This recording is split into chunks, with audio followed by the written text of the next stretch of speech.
Yeah, so with that being said, let's hit the button. Let's jump into it because I know you all want my opinion on what we saw on Saturday. So let's get started.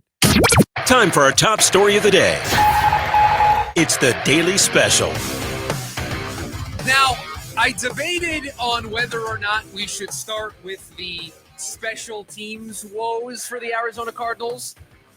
Should we start with Kyler Murray and his one mistake that he made in the game on Saturday? Or should we start with the overall impressions that we had from week one of the preseason, a victory for the Cardinals in week one of the preseason? And I think there's one place that you want me to start today, and I would be doing all of you and this show a disservice if we didn't start with the elephant in the room. How concerned should we all be with the interception that Kyler Murray threw? The lone incompletion that he had in his 8 dropbacks, his 8 throws that he had in the game over the weekend. How nervous should it make us?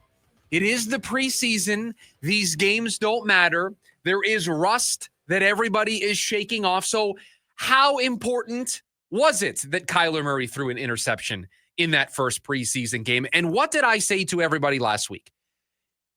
We talked about Kyler Murray, and we said that you're never going to get him to be a quarterback that's going to limit the turnovers. You're never going to get him to be the quarterback that in a given season's only throwing 4 or 5 interceptions. Nearly every year of Kyler Murray's career as the starting quarterback for the Arizona Cardinals has come with double-digit interceptions, along with the fumbles that he has because he runs the football so much. Turnovers kind of come with the territory. You have to expect those turnovers to happen. You have to bake them in to your expectations and your predictions for Kyler Murray. But the one thing we did say that could be cleaned up, those end-of-game scenarios, 2-minute drill, 4-minute drill, taking the team on the drive to start the second half to get them back in front or to pad the lead, and you're deep down in the red zone, not throwing that back-breaking interception that kills your momentum, that kills a drive, that stalls out the success that you've had as a group. Those interceptions are the ones that really drive us crazy. I'm okay with 11 or 12 interceptions if they're not coming on the drive to win the game or in the red zone early on when you're driving and you're just dominating the opposition and you bail the defense out by throwing a bad ball. You bail the defense out by throwing it right to a defender. Sound familiar? Sound like exactly what we saw Kyler Murray do on Saturday. Threw it right to Jaden Hicks. Right to him as if he was the receiver on the play. And just to show you how much we're overreacting to football and how much we're excited for football to be back, producer Evan and I had the All-22 up this morning, breaking down the play. Everybody else in the building was probably thinking we were crazy because we were screaming at each other, breaking down the play this morning that Kyler threw the interception on. Because those are the plays he has to get rid of. And those are the plays he can't have in the regular season. And it's the same things. It feels like we're seeing the same things. And especially with that given throw. And it's his first preseason game. So there's going to be a little bit of rust.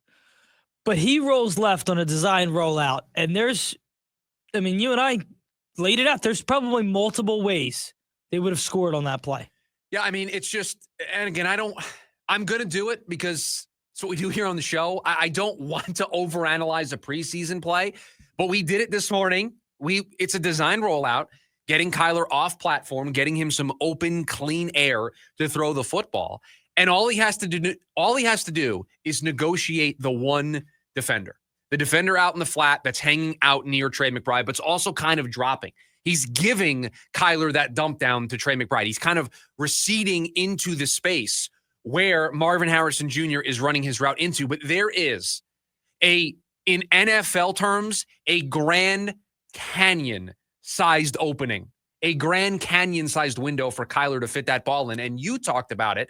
You brought this up to my attention, that he could have either zipped the ball on the run to the right of the defender or What he was supposed to do on the play is give it a little more zip and go over the top of the defender and drop it down probably right in front of the 2-yard line in front of the pylon, and Marv walks into the end zone.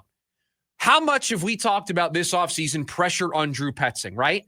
Got to call and scheme up some more creative stuff. That's a touchdown right there. That play is a touchdown if the throw is made. And I want to give Drew Petzing his flowers, and I know it's too serious. I thought they moved the ball extremely well. Extremely well. I would have liked, it's preseason, but I would have liked to see them go for that 4th and 1 where they kicked the field goal. But they went up and down the field on Kansas City, and that's a touchdown. I thought they had multiple crossers. They hit Marv over the middle.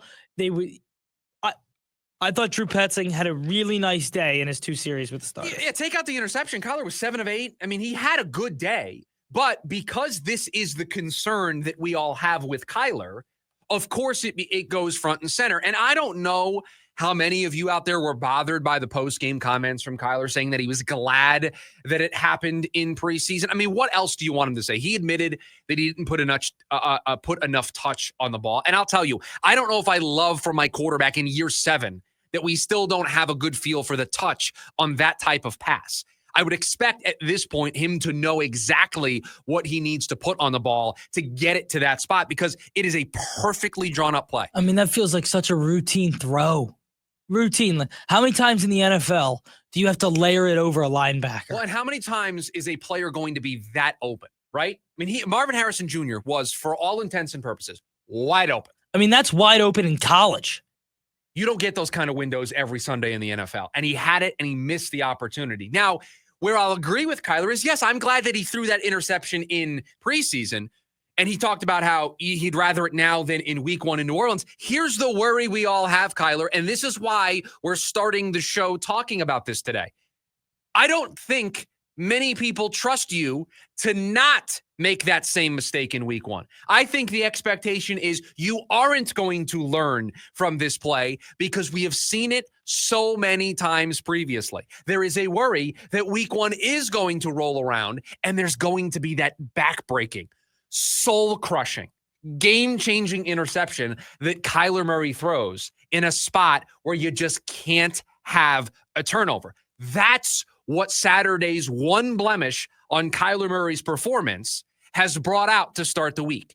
That is what has been festering for years, and it is the big concern about Kyler, and he did nothing on Saturday to squash your doubts. In fact, he did everything to confirm the doubts that you have about Kyler going into the season. And I don't really want to dwell on this because, like we said, it was a preseason game. But the game could not have started more poorly for the Cardinals. No, I mean, you fumble the opening kickoff. I mean, we should talk about that. They had multiple special teams blunders. And I'm sorry, all the focus on the offense and Drew Petzing, all the focus on the defense with all the new toys. The one place you've got to be sound in the NFL is special teams. No free possessions. We live in an era now of football with the rules that kickoffs are a weapon. If you're able to return the football, if you're able to stop returns, because if it goes in the end zone, they get at the 35-yard line. This is now a extra piece on the chessboard that teams are negotiating.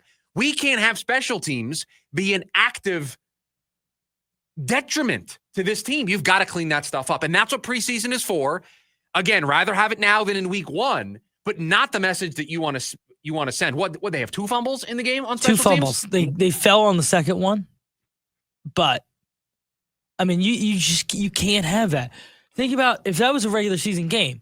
You're playing the Chiefs. You fumble the opening kickoff. And what they do with it? They went down and scored immediately. Plays later, you came back. You had a nice possession where you drove the length of the field, and then you throw a pick inside the 15-yard line. Good teams, great teams, are going to take advantage of those opportunities. That's the little stuff that needs to be cleaned up. I think we all look at this team on paper and say that they should be much improved from a year ago. And I expect them to be much improved from a year ago. We're going to talk about this a little bit later on in the program. Kyler Murray, for all of his faults, for all of the warts that he has as a player, has also had one of the worst supporting casts in recent memory. Special teams and defense. And over the weekend, special teams, it worried me. You You can't even do that once in a game. You can't give free possessions. I thought Dortch looked a little nervous on the next punt too after the fumble. A little scared, and I get that's going to happen. Even I can't put you out there. It looked bad. It looked bad from the opening kickoff. They looked out of sync. Yeah, and so that stuff needs to get cleaned up, and that's what they'll probably be focusing on most of this week is cleaning up those little mistakes. And again, Kyler has to clean up that interception. It's the only blemish on what was otherwise a pretty good day for Kyler. A pretty good day for the first-team offense all across the board. You liked what you saw. You liked their ability to move the ball up and down the field. Jacoby Brissett looked good as the backup quarterback. Certainly feel like you have a huge asset and a huge upgrade in your quarterback room with who your backup's going to be in case Kyler needs to miss a game. That's all that's for. Jacoby Brissett was there to raise the floor of the quarterback room, or if he's got a calf or a hamstring or a quad, something that leaves him out for just a game or two, is my season going to be torpedoed because I don't have a high-quality backup? Last year, it would have been torpedoed. This year with Jacoby Brissett, a super high floor backup. Not a high ceiling, but he's going to keep your offense on schedule. He's going to keep your offense in flow, and he's not going to make that killer mistake. Jacoby Brissett's actually good at limiting the turnovers. So I was impressed with the way that he looked in the game. I think there was a lot of positives to take. Those were some glaring negatives. Will Johnson, I thought he was physical. He got the call there on the goal line. I'm okay with that. I would rather him be overly physical and need to gear it down than the alternative of you're not physical enough. That's a hard thing to instill into a player. If we got to the point where I was like, "Ooh, he's getting pushed around off the ball," I would have been concerned. But him being a little over aggressive and getting a PI call, that's a dial. That just needs to be dialed back, right? Okay.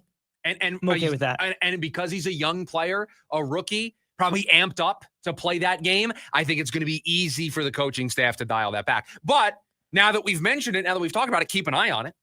Certainly see if he's made an improvement the next time he steps foot on a field in a preseason game or regular season game for the Cardinals. Can he find that dial? One would think it's going to be easy, but who knows? And flipping it to the other side, I thought Max Melton played well. He gave up the touchdown on, listen, that's a fade and a great back shoulder throw. There's just nothing you can do about that. But he came up. I thought he was physical.